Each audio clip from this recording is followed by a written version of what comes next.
Thanks, Adrienne.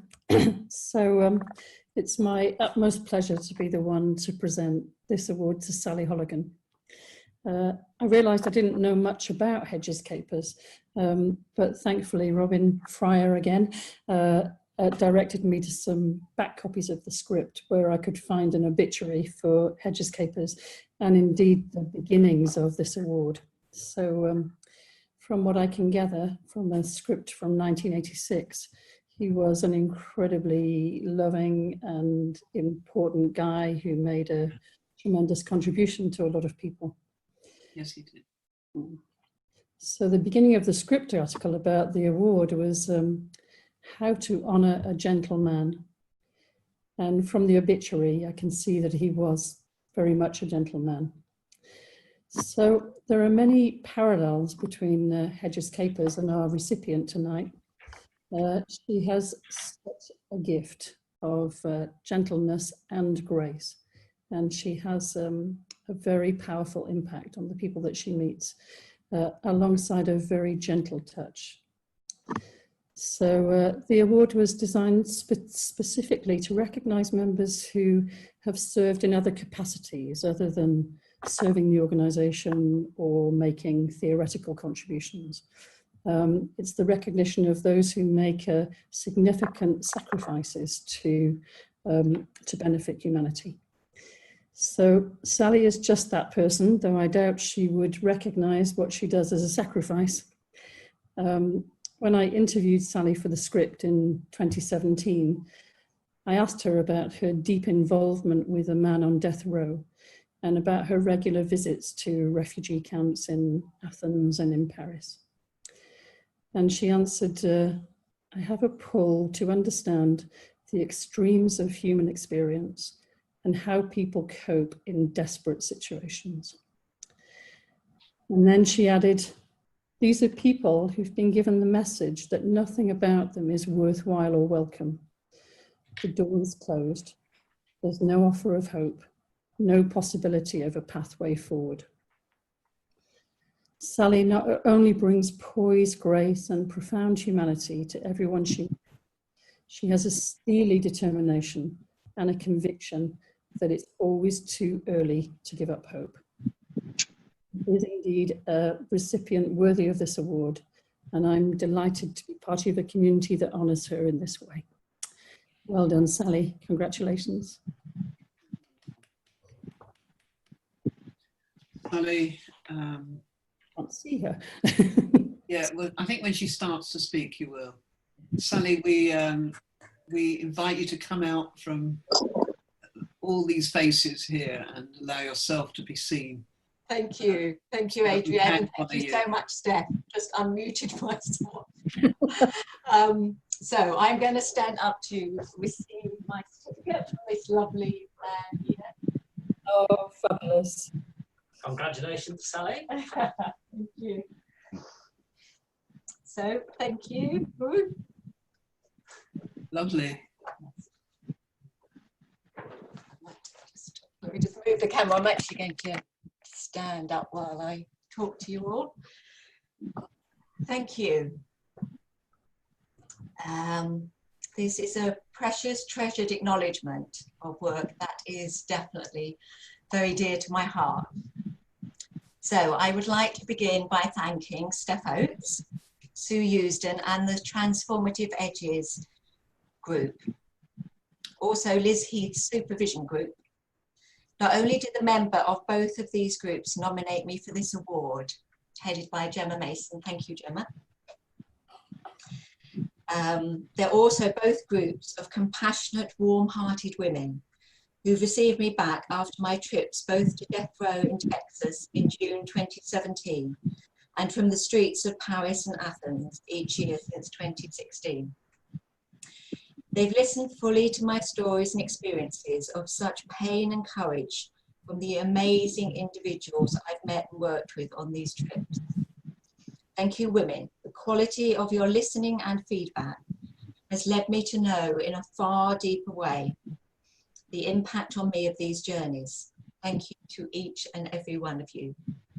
So the nominees from this group, these groups are Gemma Mason, Liz Heath, Hess Elliott, Marion Umney, Helen Rowland, Christine Warwicker, Hilary Spenceley, Margaret Webb, Eunice Mortimer, and Nicola Hart. Thank you.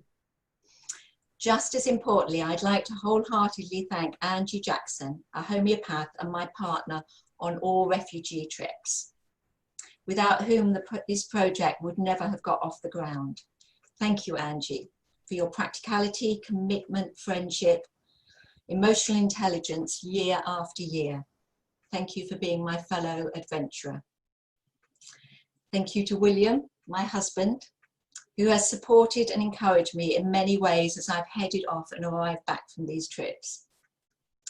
To Maya, my daughter, who's given me the deepest compliment, which was to tell me she's inspired by what I do. Thanks, Maya. My family in New Zealand, who've not only helped financially, they've also believed in me, as have all my supportive, loving friends. I would like to deeply thank all the generous people who continue to donate money to help make these trips possible. I would definitely like to thank all the other inspiring volunteers we've met that continue to work on the front line with refugees. Thank you to the Melissa Network Women's Refuge in Athens, who has welcomed us with open arms. You've been a wonderful base to work from. Next, I'd like to take a moment to thank the brave souls we have sat with, who've shared their stories and feelings with us, those who have lived through so very much, the worst, scorchingly traumatic experiences.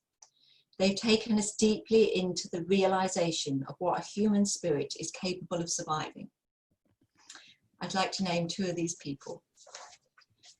First, Annabel Canales, who's been on death row for the past 20 years. I'd like to thank him for his willingness to be honest and direct with me, for being open to building a bond of love and trust that exists between us, for teaching me so very much. Thank you. Secondly, Lino Bassa, a 33-year-old strikingly handsome man who carries a powerful story of a journey on foot from Cameroon, West Africa, about 4,000 miles to Greece, the doorway to Europe. Like thousands of others, he took a journey that included walking across the Sahara. At present, with many other refugees, he's incarcerated in a Greek prison. He has been our translator and guide and friend. He's taken us to squats, as well as showing us where refugees will be found on the streets. He continually brought us to people he felt we could help. He enabled us to see and understand what is needed. He is a man who, in my eyes, is a shining example of what courage can look like in the face of meeting the unbearable every day of his life. So I'd like to take a few minutes to talk about my story. So basically, through curiosity, started writing to someone on death row 7 years ago. After 4 years of building our relationship through regular letters, I arranged to fly to Houston and visit him.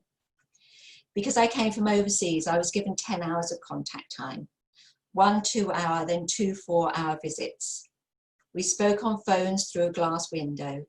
He's a huge bear of a man who just about fitted in the cage on his side of the window. During those 10 hours, Annabel shared and reflected on the most painful times in his life as we sat together. I was able to help him make connections and form a more coherent narrative around how and why he acted out the symptoms of his trauma in the way he did.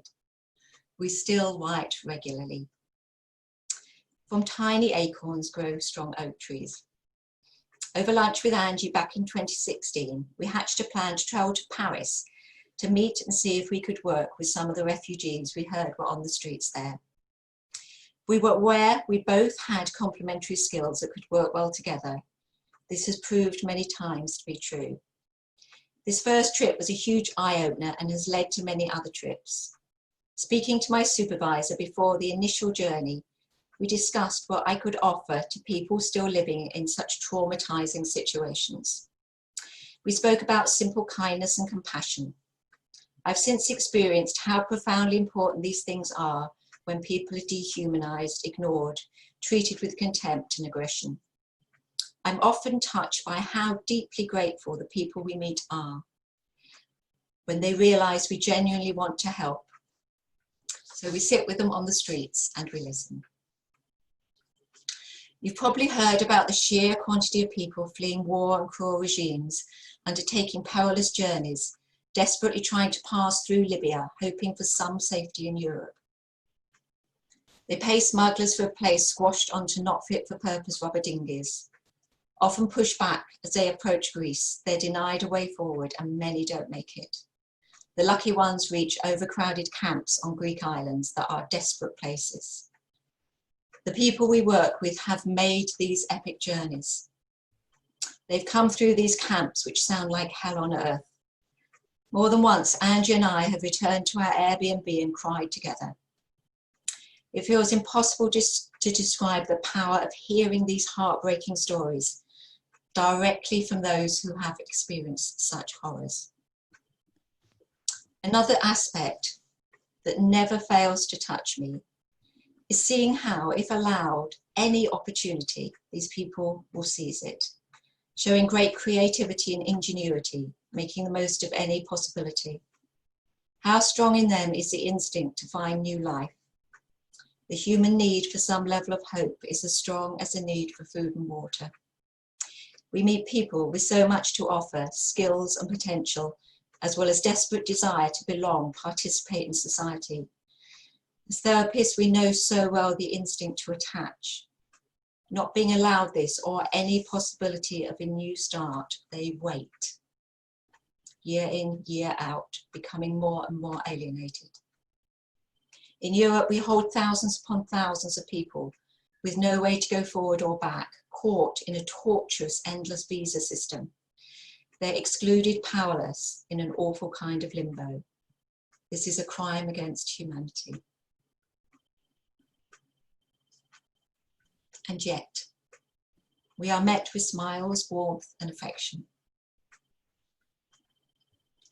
I feel I've been changed by witnessing the courage and resilience of many of the refugees we have met. I've encountered people who have, through their hardship, developed these qualities. As I think about this, my mind also turns to Texas. Annabelle is no longer the man who entered death row 20 years ago. I now see a man full of compassion, humour, insight, and love. The human spirit can be such a bright light when circumstances are at their worst, if people get a little bit of the right kind of help. Seeing this in action makes our work as therapists so very worthwhile. So thank you. I see this ward an acknowledgement, but also encouragement to continue what we do. We generally head to Athens 2 or 3 times a year. Due to COVID restrictions, we're imagining our next trip won't be practical until toward the end of this year. I very much look forward to that time. Thank you. Oh, Sally. I don't know what words can follow what you've just shared. And what a noble spirit you are. And, you know, when you work with people who are in such desperate situations, and what we see what the human spirit is capable of surviving, and that you support that spirit.